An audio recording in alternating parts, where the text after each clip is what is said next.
¿Qué tal? Un gusto saludarle aquí en Noticias del Congreso con los detalles de la información más relevante que está ocurriendo en el Congreso Federal Mexicano, en ambas cámaras, la información de la actividad de nuestras y nuestros representantes en el Congreso Federal. Vamos de inmediato con la información.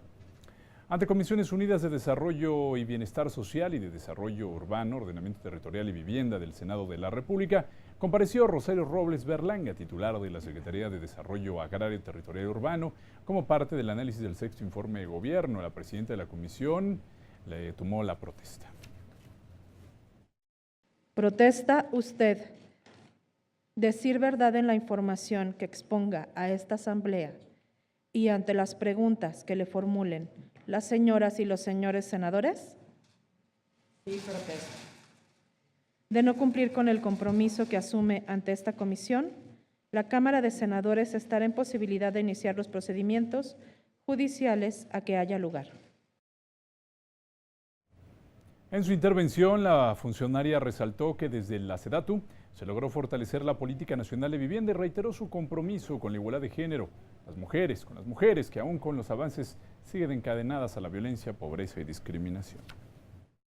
En esta tarea seguiré desde la trinchera que sea, no en contra de nadie, sino a favor de México, que es nuestra patria, nuestra causa en común, nuestra casa.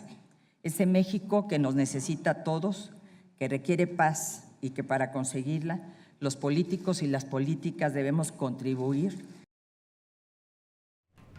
Robles Berlanga sostuvo que México es ya un país urbano, pues 8 de cada 10 mexicanos viven en centros urbanos y 6 de cada 10 en 59 zonas metropolitanas que aportan el 70% del Producto Interno Bruto. Al lado de las grandes zonas residenciales y corporativas se generaron cinturones de pobreza. Según cifras de Coneval, el 60% de la misma hoy se concentra en las áreas urbanas. Las zonas periurbanas se caracterizaron por su irregularidad, carencia de servicios, inseguridad. El suelo perdió su función social. Por eso, un primer paso fue la creación de la SEDATU.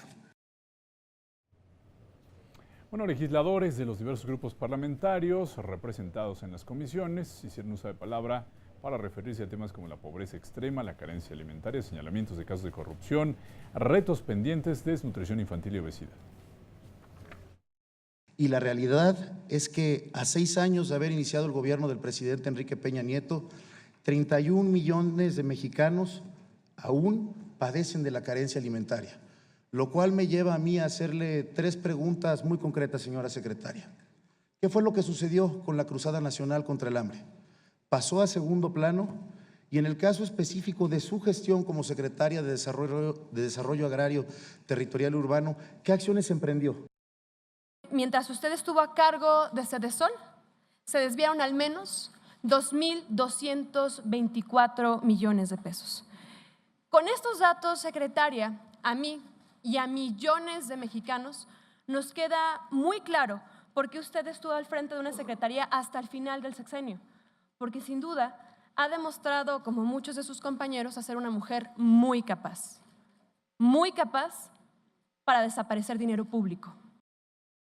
Quisiera yo pedirle si nos pudiera comentar respecto de los retos, sobre todo de carácter legal, que enfrentó usted para hacer su labor.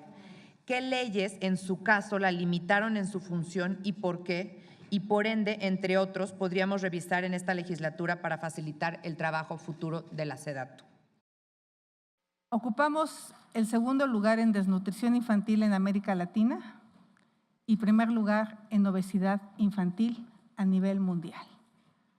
Por lo tanto, le puedo decir que la política y la cruzada contra el hambre fue un rotundo fracaso. Y un rotundo fracaso porque no se hizo una política transversal. Solo quiero saber de forma puntual y clara, ¿cuáles fueron los presupuestos destinados al ejercicio que está por concluir para la denominada Ciudad de la Mujer en Guerrero? Me he entrevistado con diversas mujeres usuarias, con distintas trabajadoras despedidas. En ningún momento he visto una vocación de género de parte de su representación.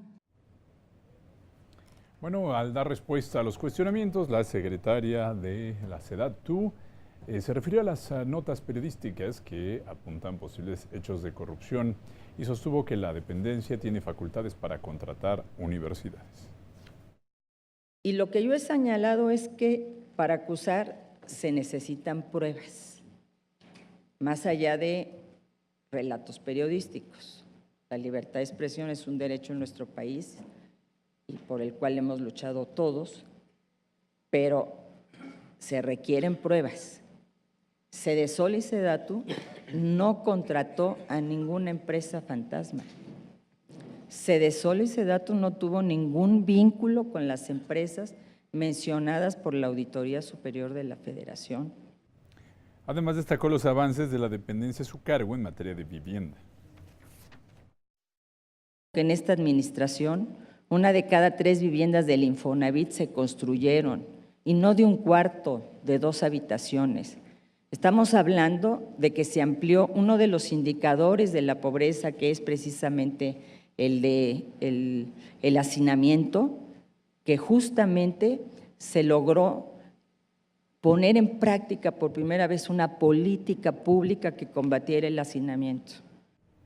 La senadora presidenta de la Comisión de Desarrollo y Bienestar Social, Elvia Marcela Mora Arellano, cedió el uso de la palabra a la senadora por Morena, Delfina Gómez Álvarez, para emitir un mensaje final y concluir la comparecencia de la funcionaria federal.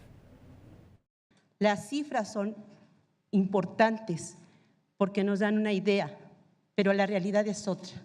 La pobreza no se va a entender si no se vive, si no se siente, si no se percibe.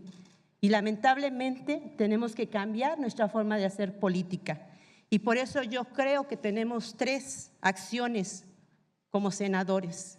Tenemos la gran oportunidad. La primera es que efectivamente nos quitemos de discursos